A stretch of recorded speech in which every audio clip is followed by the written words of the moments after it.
Welcome to Manager Tools. This is Sarah. And I'm Mark. Today's podcast, Building Peer Relationships, Part 2 of 2. As always, folks, our content has been crafted by humans, me, and is now certified by the Proudly Human Corporation. The questions this cast answers are: how important are my relationships with my manager peers?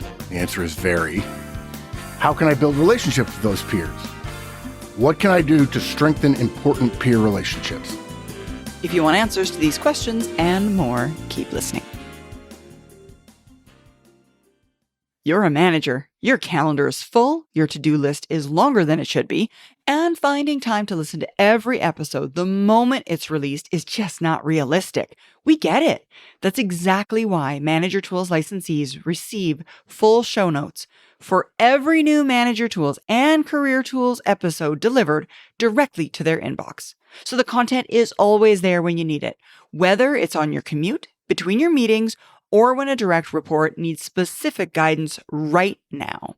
If you're serious about becoming a better manager, visit us at manager-tools.com/licenses to learn more about what a license gets you.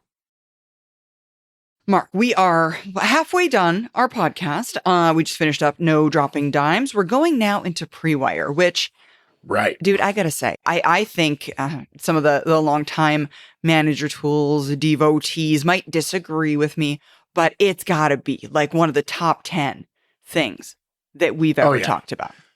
And you know, one of the things that happens is people have never heard of it. It's like, if not you, who? It's like Race, Don't Chase. Those are the kind of things that they don't get shared. And when they hear it for the first time and they realize it can be used in any level of an organization, they're just astounded that it is even a technique, a tactic that you can use. Yeah. So definitely. Yeah. So folks, to be clear again, in this podcast, we're kind of amalgamating a lot of different themes into one, all surrounding this building of peer relationships topic, but we're not going to go over in full the pre-wire podcast. There is a Hall of Fame podcast on pre-wiring decision briefs, recommendations or asks, essentially, that you're going to make publicly. That guidance to the Pre-Wire podcast is going to be linked at the bottom of these show notes again for our licensees. And if not, if you go to the webpage for this podcast, you will find to the right in related cast or related guidance, you will find a link for Pre-Wire. For Pre-Wire, exactly. Okay, so what is it? Yeah, so when I tell this story, everybody's like, oh my gosh. Yeah, I did a post hoc ergo propter hoc that because he got or she got the approval because of the briefing. And you've seen it. You've seen a colleague give a briefing that seems to go nearly perfectly. Maybe they're asking for more budget. Maybe they're making a recommendation about a plan or a project. And generally in front of more senior folks, usually. And what happens is you watch the presentation, and it's good. It's certainly good. They seem prepared. But you're amazed that they get a unanimous yes from the group they're presenting to.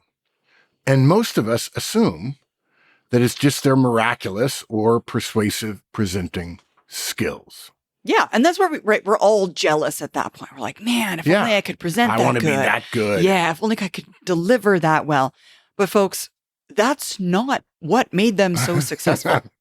What actually did it, what caused all those people to immediately raise their hands, yes, without having to ask very many questions, if any at all, is what that individual did was pre-wire their briefing or request before the presentation itself. That is, they took that initial request to each individual to whom they were going to present, the people in the room right now with you, and briefed them privately. They asked for those people's support while being willing to make reasonable changes to their briefing in order to gain the support of those individuals in advance.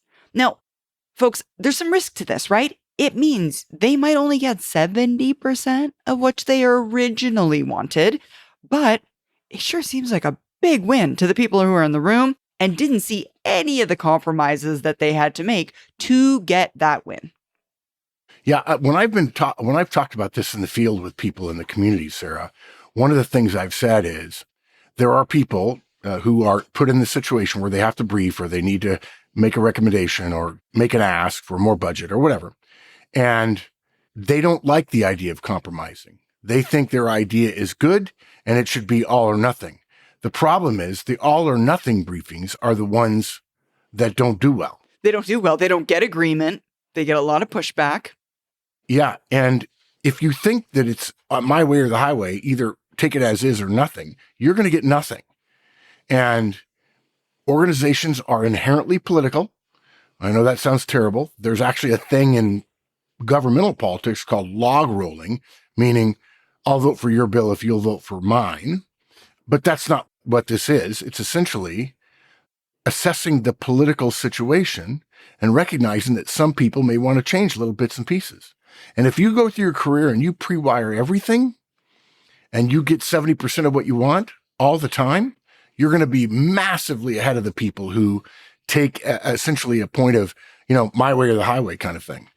And so the lesson here, when it comes to peer relationships, is don't ever brief your boss and peers together on anything that is going to have an impact on your peers, or even very little impact or even no impact, without briefing each of the affected peers privately and being willing to compromise to get their support. Half a loaf is better than none. Now, that may irritate you, but remember, when we say politics at Manager Tools, all we're talking about is human relationship effects. And it shows real courage if you sit down with people and say, look, I want to brief you in advance. I'm interested in your input. And, I don't want to give a briefing and then have you be surprised by anything that's in it. But I also know that if there are some effects on your team, I want you to be able to have input and I want to mitigate those risks. And when you mitigate those risks, first of all, they see it as, wow, it's bold to talk to me in advance, but it's also very respectful that you don't want to step on my toes, because there's no way that you understand fully the impact on each of your peers, not so much your boss, although that's true too. When you make a recommendation, when your peers' works are interactive or combined to create an output.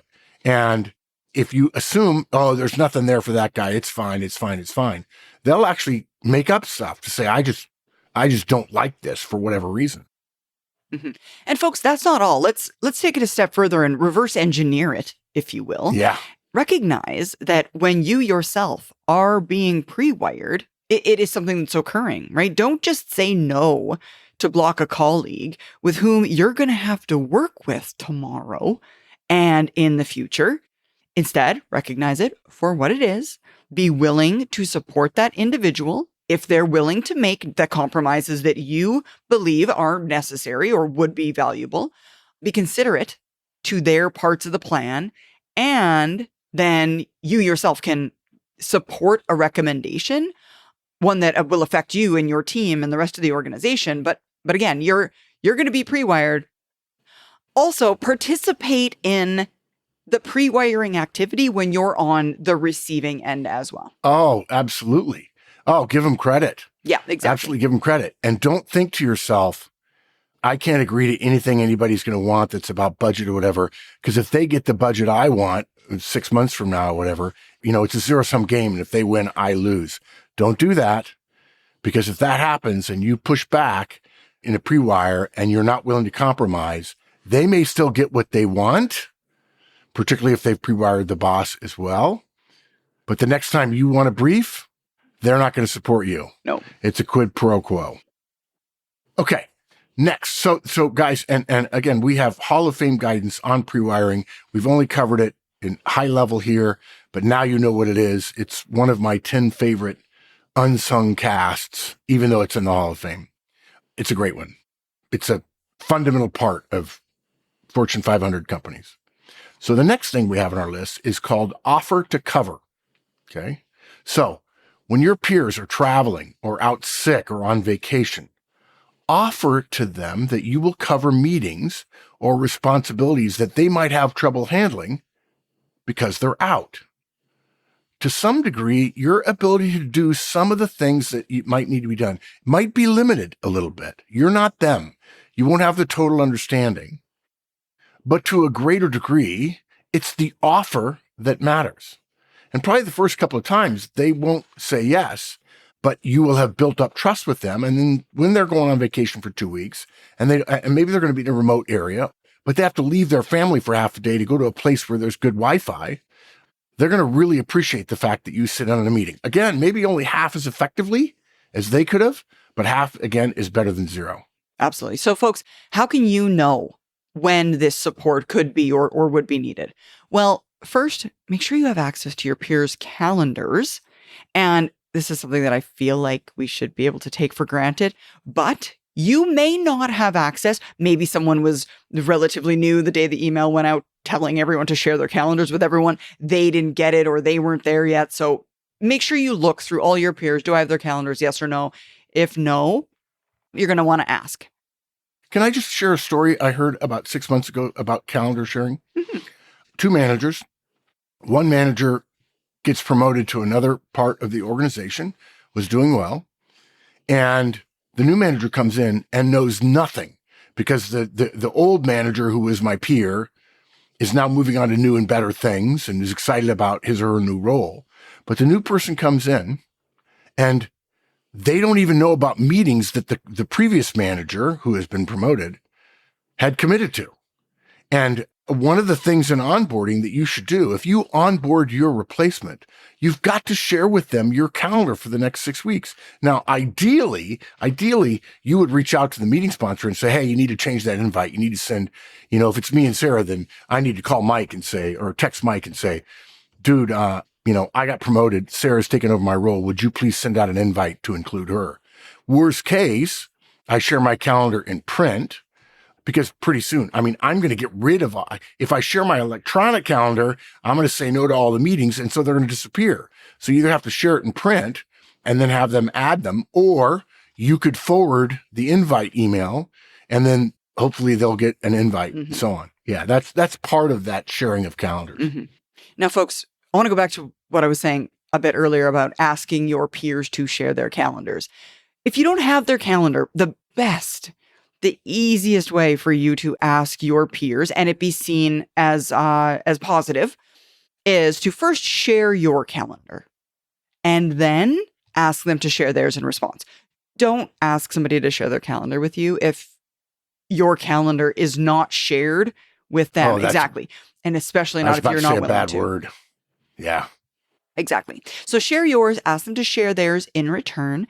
And then the way to make this into a process is essentially at the end of each week, look at your peers' calendars for the next week. And either on Friday or over the weekend, or yes, even on Monday morning, shoot them a Teams message or an email or a Slack, leave a voicemail, stop by their desk, whatever communication works for you and your team, and offer to cover anything that you might be able to. And obviously, this becomes much, much easier if you're doing peer one-on-ones, as discussed earlier in this podcast.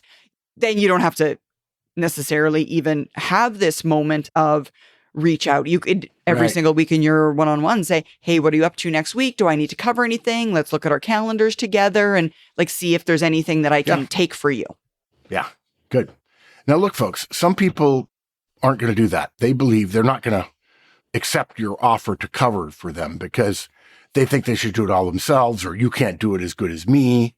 And those are the people who dial in repeatedly to calls that are really ordinary, but everybody makes them super ordinary, super special, or they make them extraordinary.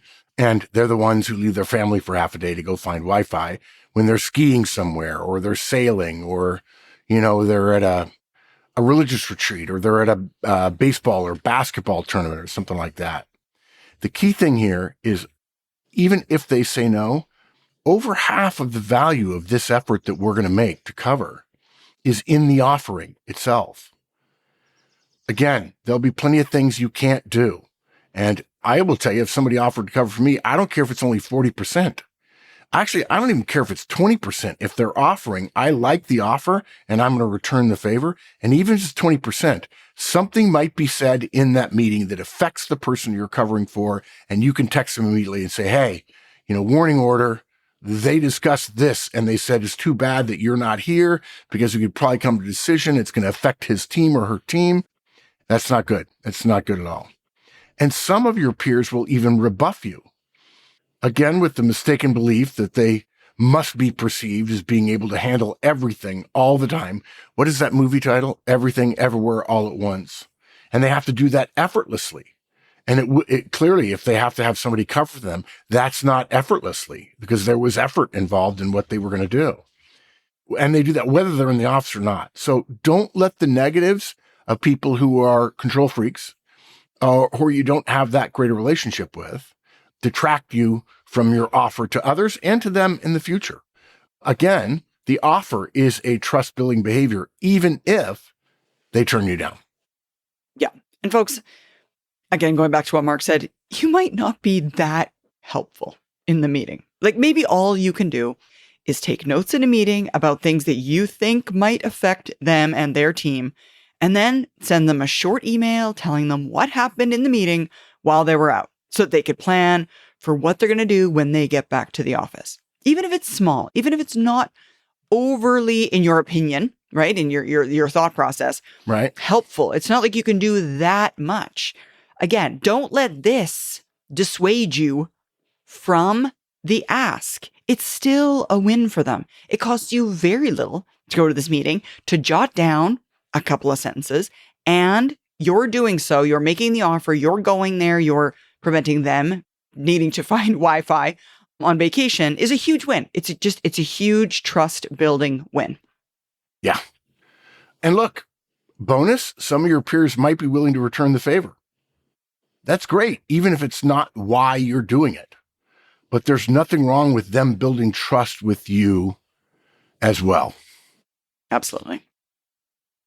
Do you have leadership questions that are not getting answered? Kyle B. attended our Effective Manager conference and wrote to us to say, Manager tools brought clarity to questions I felt I could not ask in my daily interactions within my organization regarding team leadership. Don't let your questions go unanswered. Join us at a conference. Visit us online at manager-tools.com/EMC, and we'll see you there. Okay, that takes us then into offer verbal meeting support, not challenges. Yes. One of the problems with meetings of peers, whether they include your boss or not, is that everyone is looking out for themselves. So, in many low-trust organizations, a prepared stance of defensiveness is part of what it means to go to meetings. Managers pride themselves on preventing their peers from getting what they want if it in any way is related to something the defender doesn't want to give. We're all worried about who is going to get some budget or putting effort into something that will take resources away from our part of the project. And this, of course, shows a low-trust team, and low-trust teams are also rarely high-performing teams. Yeah. It's been our experience, folks, that it doesn't take much to make a dent in this component of a low-trust team, this defensiveness, okay? You don't have to completely recreate the team's behaviors in meetings. You just have to model different higher trust behaviors. You're not going to massively change the culture by having a culture discussion about how everybody's defensive. You can just engage in collaborative behaviors. It will increase trust and lower the defensiveness. You can set an example of behaving differently, of supporting, when you can, others' efforts and initiatives. And this will encourage others to begin to do the same. Now, if you try this for 2 years and you're a really good team player, and yet somehow nobody changes at all, maybe you're in the wrong organization, right? Mm-hmm. That might absolutely be it. But folks, what we're saying is don't take a defend my team attitude into every meeting that you go into. Remember, you're not at the top of the bottom and only representing your team to the rest of the organization. You're actually at the bottom of the top, and you're a member of your entire organization's and therefore your boss's leadership team. Yeah, that calls on our executive tools content about Team One. More specifically, folks, look for opportunities to support. And by support, we mean verbally out loud, ideas, plans, programs, projects, and the like that your peers put forward. If their idea relates to an area that really doesn't concern your team, don't tune out. too often in meetings, we have this thing where silence is consent, which is actually a fundamental thing. It's been around for thousands of years. But if silence is consent, then the only talking that you guys do with each other is disagreement, is conflict. Whereas if we all spoke up and said, yes, I agree, I think that's a good plan, whatever, it would bind the team closer together and tell them you think it's a good idea. Tell them that you can see how you think you can see why they think it'll work. You are not smarter than everybody else who's your peers about the work that your peers do. They're smarter than you about it, just like you're smarter than them about your team and its work. Show them the respect verbally, out loud, good idea, whatever, that you would want from them about your efforts, even those that have minimal effects on them. Folks, get comfortable saying things like, you know what, that makes total sense to me. Good idea, Mark. Or, I see why you're doing it that way, or thinking of it that way. Let me know if I can help. Things like, I get it, Claire. I'm happy to help if you need. Just those kind of, again, positive comments. You're not agreeing to do anything necessarily, but you're acknowledging the fact that their idea was good and you're there for it. You're willing to be there if they need assistance. Yeah. And if you are worried, like, I don't think I could do that because I've always been fairly defensive myself, I think they would think I'm being Pollyanna or sucking up to everybody. Pick one. You don't have to do it with everybody all the time. Pick one person this is one of the components of your building trust with them in terms of building a stronger peer relationship. Next topic, communicate impacts. So when you're thinking about your own team's work, include as a standard planning or review item, how will what we're doing affect our peer team, my peers, and their directs? How do I communicate that? What can I do or change to mitigate that impact? Mm-hmm. And folks, if you think about it, going back to our conversation around pre-wire, this is just very much like a soft pre-wire, and it really works. If there are several peers teams who are going to be affected, what we would recommend is that you meet with each of them individually.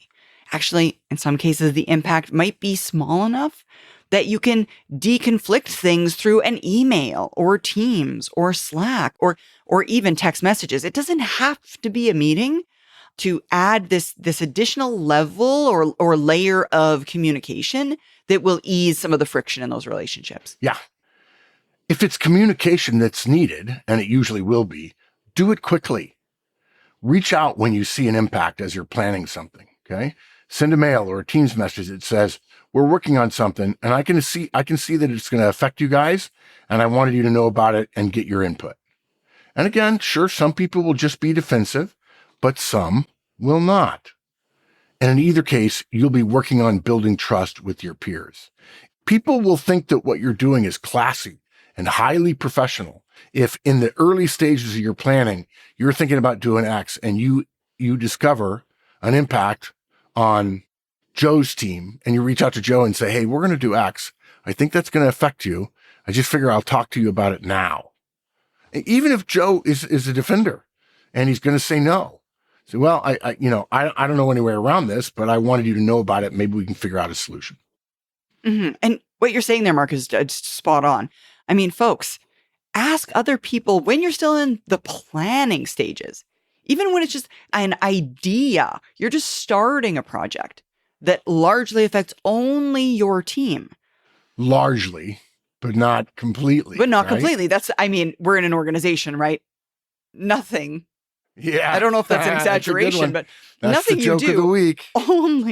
only affects your team. Everything affects someone else in the organization. That was Sarah Horseman of Manager Tools with the Manager Tools podcast joke of the week. That was good. I like it. So yeah, folks, remember, it's going to influence them. The sooner you know their concerns, the better. The sooner you know all the true impacts of your project on them and their team, the better.